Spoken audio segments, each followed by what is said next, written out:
당신보다 느리게 운전하는 사람은 멍청이고 당신보다 빠르게 운전하는 사람은 미친놈이라고 생각해 본 적은 없나요? 누군지 몰라도 천국을 찌르는 말이네. 미국 코미디언 조지 칼린의 유명한 농담이야. 형편없이 운전을 하는 사람도 내가 아닌 다른 사람이 문제라고 생각하는 거지. 이런 경우를 워비곤 호수 효과라고 하지. 세상의 법칙이구나.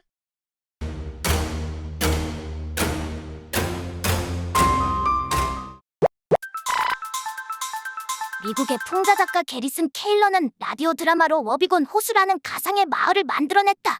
이 마을의 여자들은 자기가 스스로 힘이 세다고 생각하고 남자들은 모두 보통 사람들보다 잘생겼다고 믿었다. 아이들 역시 평균보다 월등하게 능력이 있다고 생각한다. 사실은 다른 지역 사람들에 비해 특별함이 없음에도 워비곤 호수 사람들은 그렇게 믿고 있었다. 이 드라마가 빅히트를 치면서 이렇게 자신을 지나치게 믿는 경향을 워비곤 호수 효과라고 부른다. 메타인지라는 개념이 있다. 즉 자신의 능력은 얼마인가에 대한 판단이다. 인간은 누구나 자기를 사랑하는 마음이 있다. 그래서 스스로를 믿는 경향이 있다. 그러나 자신을 객관화해볼 필요가 있다. 나의 능력을 객관적으로 보고 내가 할 수 있는 범위를 잘 안다면 성공하는데 많은 도움이 된다. 구독, 좋아요 해주세요.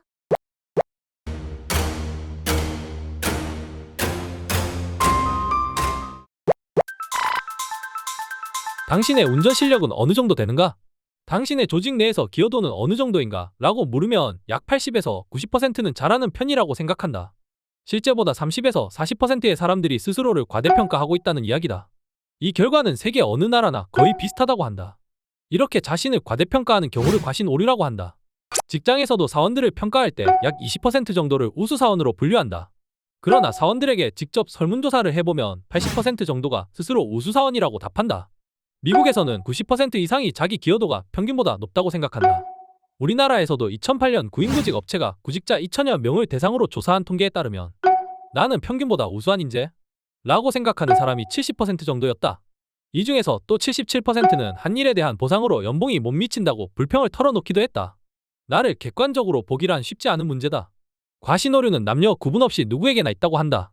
프랑스에서 남자들에게 당신의 애인에게 당신은 어떤 존재입니까? 라고 물으니 응답자의 84%가 자신은 평균보다 더 좋은 애인이라고 답했다. 일반적으로 평균은 50% 정도라고 보면 무려 34%가 자신을 과신하고 있다는 말이다. 경제학의 아버지 아담 스미스는 사람들은 대개 자신이 이익을 볼 가능성은 과대평가하고 손해를 볼 가능성은 과소평가한다고 말한다.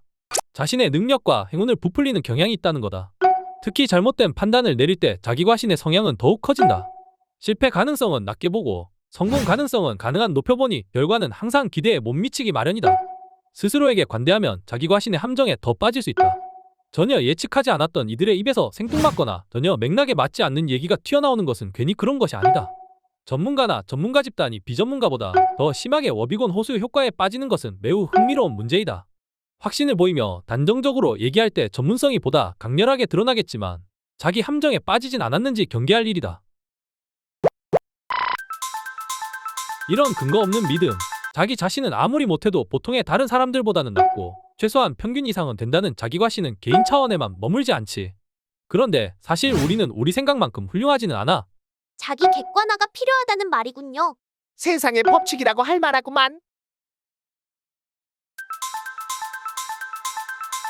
인간인 우리가 결정을 내리는데 가장 큰 장애물은 정보의 부족이 아니라 가지고 있는 정보를 처리할 수 있는 능력의 한계다. 라는 말이 있더라고. 맞는 말이잖아.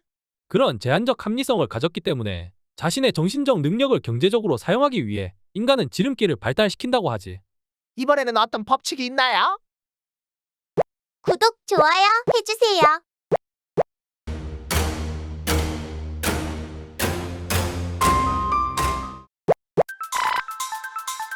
상황 A. 콘서트의 티켓을 1만 원에 구입했다. 그런데 콘서트 당일 공연장 근처의 지하철역에 도착했을 때 티켓을 분실했다는 것을 알았다. 다행히 표는 아직 매진되지 않아서 티켓과 같은 값인 1만 원에 구입이 가능하다. 그런데 왠지 망설여진다. 상황 B. 예매권을 구매하려다 실패한 콘서트 현장에서 당일 티켓을 판매한다고 해서 갔는데 공연장 근처의 지하철역에서 티켓을 사기 위해 따로 두었던 1만 원짜리 지폐를 분실했다는 것을 알았다. 지갑에는 1만 원 지폐가 하나 더 있어서 티켓을 살 수는 있지만 왠지 망설여진다. 당신이 두 상황에 각각 처한다면 어떻게 하겠는가? 실험 결과 대다수의 사람들이 상황 A의 경우에는 티켓을 사지 않는다 고 대답한 반면 상황 B의 경우에는 티켓을 산다 고 대답하다는 것으로 밝혀졌다. 대다수의 사람들이 사실 경제적으로는 전혀 차이가 없음에도 불구하고 두 경우에 완전히 다른 결정을 한다.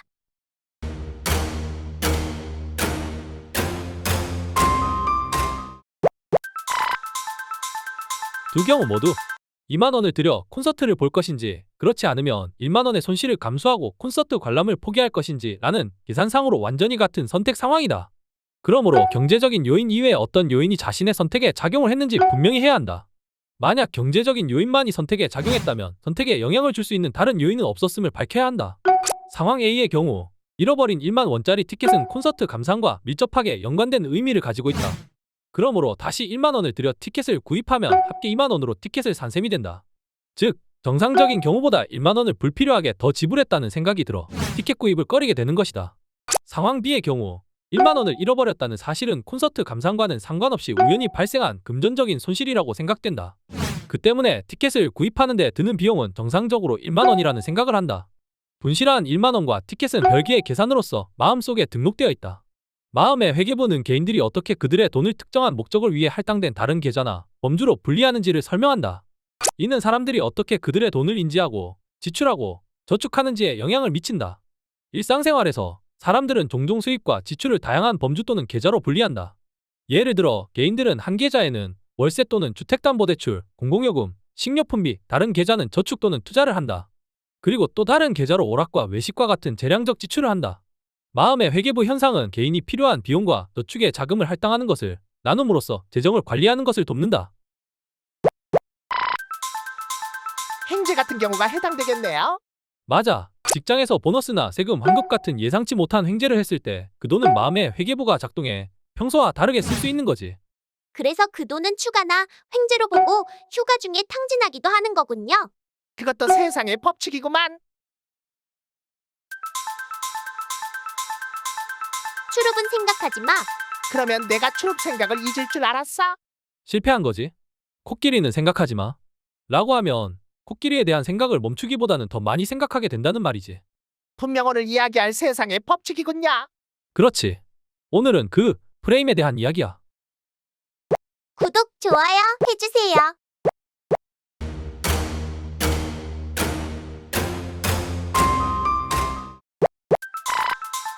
두 사람이 주일 오전에 교회로 예배를 하러 가는 길이다.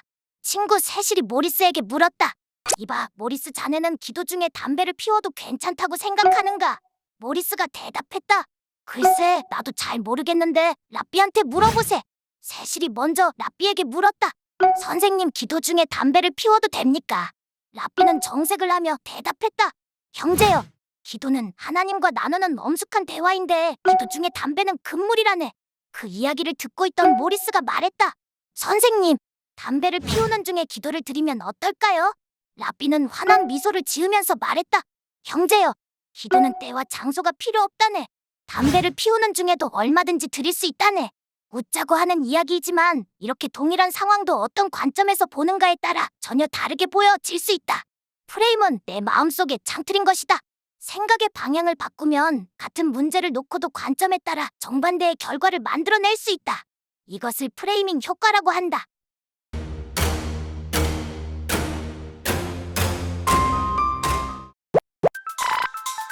프레임은 생각의 틀을 이야기한다. 인간이 성장하면서 생각을 더 효율적으로 하기 위해 생각의 처리 방식을 공식화하는 것을 말하는데 마음의 창에 비유되곤 한다. 어떤 개념이나 대상을 접했을 때 어떤 프레임을 갖느냐에 따라서 주관적으로 해석이 바뀌기 때문이다. 예를 들면 물이 가득 들어있는 컵에서 빈 컵으로 물을 반 정도 옮기는 것을 눈앞에서 보여준다면 원래 가득 들어있던 컵에는 물이 반만 남아있다고 생각할 것이다. 반대로 원래 비어있던 컵은 반이나 차있다고 느낄 것이다. 그 어느 쪽이나 물 반 컵인데도 말이다. 이처럼 사람들은 똑같은 내용을 보고도 상황이나 이유에 따라 다르게 받아들이다. 이렇게 같은 상황이라도 논의되는 맥락에 따라 다르게 인식하게 되는 것이다. 프레이밍 효과는 같은 문제라고 해도 어떻게 표현되었느냐에 따라 다른 의사결정을 하는 것을 말한다. 다르게 표현하는 방식을 프레임이라고 하고 표현 방식 즉 프레임이 달라지는 것에 따라 판단이나 선택이 변하는 것을 프레이밍 효과라고 한다. 논어 위령공 편에는 이런 말이 나온다. 사람들이 싫어해도 반드시 내 눈으로 살펴야 하고 사람들이 좋아하더라도 반드시 실제 정황을 잘 살펴야 한다. 누구에게 소개받아 듣는 이야기는 참고만 할 뿐 객관적으로 보고 확실하게 자기의 눈으로 바라보라는 말이다. 선입견이나 여론 등을 무시하고 성급함에서 생길 수 있는 실수나 오해를 조심하라는 것이다. 그러면 큰 잘못을 저지르지 않을 것이라는 의미이다. 그렇다고 하더라. 아니라. 그렇구나. 하는 기준으로 판단하는 성숙함을 강조한 것이다. 프레이밍 효과는 손실회피와 손실지향 성향과도 관계가 있다. 같은 행동이라도 그 행동을 이득 추구의 수단으로서 기술하는지 손실회피의 수단으로서 기술하는지에 따라 사람들의 의사결정은 크게 바뀔 수 있다. 이것은 여론 조작에 흔히 사용되는 방법이다. 또 같은 상황이라고 해도 기술하는 방식에 따라 사람들의 의사결정에 크게 영향을 줄 수 있다. 프레이밍 효과를 이해하는 것은 정보의 표현이 사람들의 인식과 선택을 어떻게 형성할 수 있는지를 강조하기 때문에 중요하다. 그것은 의사결정, 의견, 행동에 상당한 영향을 미칠 수 있기 때문에 비판적 사고의 중요성이 강조된다. 프레임하고 손실회피, 손실지향 성향은 무슨 관계야? 자신의 입장, 즉 프레임에 따라 어떤 손실을 피하는 데 중점을 두기도 하고 반대로 위험을 감수하더라도 목적을 추구하는 데 집중하기도 한다는 거지. 그렇지. 좀 더 가보면 손실회피와 손실지향 사이의 선택에 크게 영향을 끼치는 것으로 한계의 효용 체감의 법칙도 생각해 볼 만하지. 프레이밍 효과에서 한계의 효용의 체감의 법칙은 수가 커지면 커질수록 차이는 작게 느껴진다 는 의미로 이해할 수 있거든. 거기까지? 어려운 건 다음에. 대통령의 요리 레시피가 발견되면서 시작된 요리책을 둘러싼 모험. 주의회 업데이트 예정. 오늘은 공자님의 실수 이야기인가요? 공자님이 나오지만 그 뒤에는 똑같은 상황에서 어떠한 틀을 갖고 상황을 해석하고 바라보느냐에 따라 사람들의 행동이 달라진다는 법칙이야.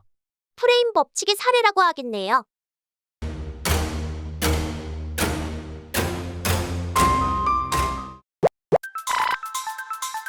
공자가 제자들과 함께 진나라로 가던 중 식량이 떨어져 일주일 동안 아무것도 먹지 못하다가 제자 아내가 어렵게 쌀을 구해 밥을 짓고 있었다. 공자는 밥이 다 되었는지 확인하려고 부엌에 갔다가 그만 몰래 밥을 한 움큼 먹고 있는 아내의 모습을 보고 깜짝 놀랐다. 왜냐면 아내는 공자의 제자들 중에서도 가장 도덕 수양이 뛰어난 제자였기 때문이었다. 공자는 아내에게 가르침을 주고자 했다. 아내야, 내가 방금 꿈속에서 선친을 배웠는데 밥이 다 되거든. 먼저 조상에게 제사를 지내라고 하더구나. 라고 말했다. 이에 아내는 바로 무릎을 꿇고 말했다. 스승님, 이 밥으로는 제사를 지낼 수 없습니다.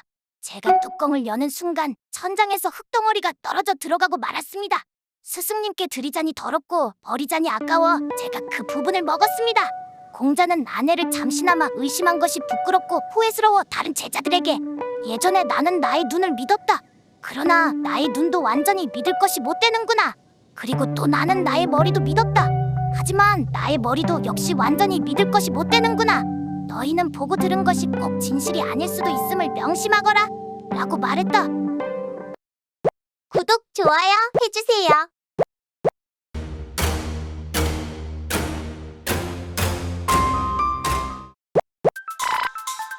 공자와 제자 아내의 이야기도 일종의 프레이밍 효과를 보여준다. 이는 특정한 선택이 어떻게 제시되거나 프레임화되느냐에 따라 사람들이 다르게 반응할 때 발생하는 인지적 편견이다. 이 편견은 정보가 제시되는 방식이 위험이나 이익에 대한 의사 결정과 인식에 크게 영향을 미칠 수 있음을 보여준다.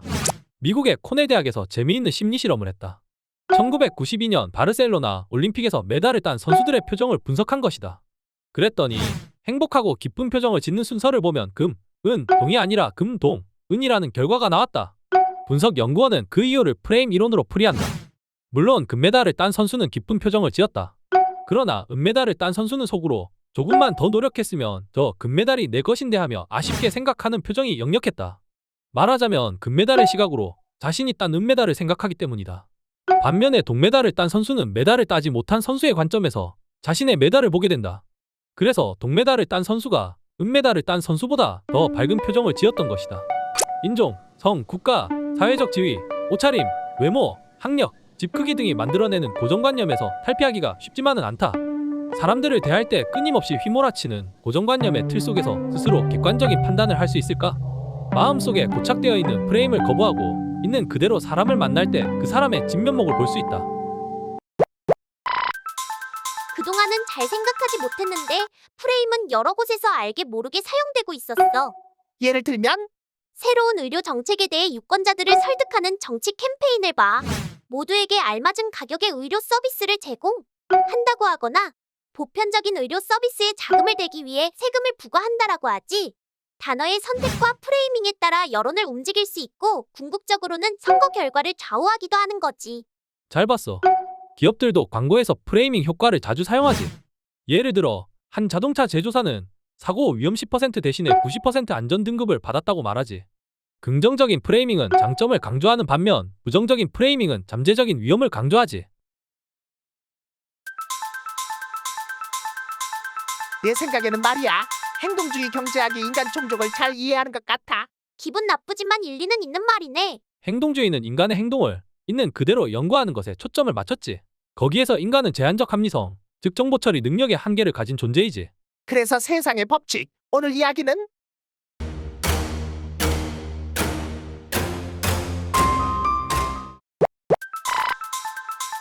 상황 A. 우리 부대 300명은 적의 대군에 둘러싸여 있다. 이 장소에 꼼짝 않고 가만히 있으면 300명 모두가 전멸할 것이 확실하다. 지휘관인 당신에게는 선택할 수 있는 작전이 단 두 가지밖에 없다. 두 작전 일 이 중 하나를 선택해야만 한다. 작전 1은 야간에 넓게 상계에 요격전을 펼치면서 탈출하는 작전으로 100명 정도가 살아남을 수 있다. 작전 2는 야간에 둥근원을 이뤄 적의 포위망을 강행 돌파하는 작전으로서 이 작전을 선택하면 전원이 생還하거나 아니면 전멸할 것이다. 그리고 이 작전이 성공할 확률은 3분의 1이다. 당신은 어떤 작전을 선택할 것인가? 상황 B. 우리 부대 300명은 적의 대군에 둘러싸여 있다.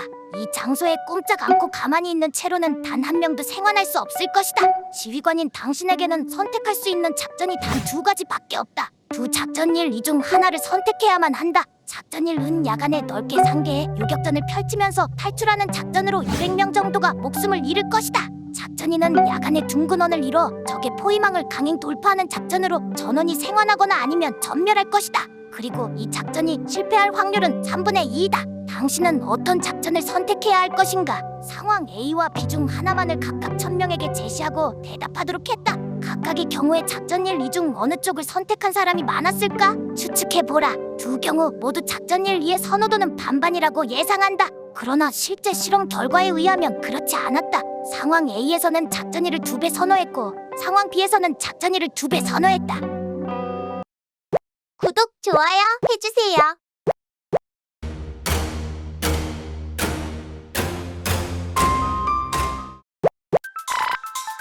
그런데 사실은 상황 A와 B는 완전히 같은 상황을 기술하고 있다. 두 경우 모두 작전 1을 선택했을 때는 100명 생還, 200명 사망이라는 결과를 낳고 작전 2를 선택했을 때는 3분의 1의 확률로 전원 생還 또는 3분의 2의 확률로 전원 사망의 결과를 낳는다. 생존자 수의 기대치는 두 작전에서 모두 100명이다. 그러므로 어느 쪽 작전이 더 이득이라고 할 것도 없다. 그럼에도 이렇게 다른 경과가 나온 것은 A와 B가 같은 내용을 서로 다른 방식으로 설정하여 전달하고 있기 때문이다. A는 전멸을 기준으로 삼고 그 위에 어느 정도가 생환할까에 대해 작전 1, 2를 비교하고 있다. B는 전원 생존을 기준으로 삼고 어느 정도가 죽을까에 대해서 작전 1, 2를 비교하고 있다. 즉 A는 각 작전이 가져올 이득을 기준으로 두 작전을 비교하고 있고 B는 각 작전이 가져올 손실을 기준으로 두 작전을 비교하고 있는 것이다. 그래서 상황 A에서 작전 2를 선택한 사람이 많은 이유는 반드시 살아남는 100명이 강조되기 때문이다. 반면 상황 B에서는 반드시 죽는 200명이 강조되기 때문에 작전 1을 선호하는 사람이 더 많았다고 볼 수 있다. 작전 1은 반드시 100명이 살아남으므로 손실 회피적인 작전이라고 말한다. 반면 작전 2는 크게 성공하거나 크게 실패하는 것이므로 손실 지향적인 작전이라고 말한다. 일반적으로 사람들은 상황 A에서와 같이 이득이 화제가 되는 경우는 손실 회피를 선택하고 상황 B에서와 같이 손실이 화제가 되는 경우는 손실 지향적인 선택을 하게 된다. 그런데 불가피하게 각각의 작전을 선택해야 하는 상황이 있다. 예를 들면 누군가 포위망을 탈출해서 아군의 주력 부대의 적의 존재와 상황을 알리지 않으면 안 되는 경우에는 작전 1을 이와는 다르게 다리 건설과 같이 100명이 탈출해봐야 임무를 완수할 수 없어 전멸하는 경우라면 전원이 탈출하는 작전 1을 택해야 한다. 손실회피 성향에 대한 좋은 예로 중국 고사인 조삼모사가 있지. 원숭이들이 아침에 3개, 저녁에 4개의 과일을 주니까 화를 냈다는 이야기이지. 만약 원숭이들이 주인이 아침에 3개를 주는 대신에 저녁에 반드시 4개를 준다는 확실한 정보를 가지고 있었다면 굳이 아침에 4개를 달라고 떼를 쓰진 않았을 것이다. 즉, 이득에 대한 불확실성 때문에 원숭이들은 손실회피 성향을 갖게 된 거라고 설명할 수 있지. 나비야, 넌 아침에 3개 아니면 4개 어느 쪽이 좋아? 난 이미 찾아 먹었다고. 교양 플러스 AI 플러스. 4차 산업혁명의 시대, 인공지능의 시대. 교양에도 AI의 협업이 필요하다. 오늘의 교양을 AI에게 물어서 더하고 AI로 상상력의 미래를 그렸다. 대통령의 요리 레시피가 발견되면서 시작된 요리책을 둘러싼 모험. 주의회 업데이트 예정.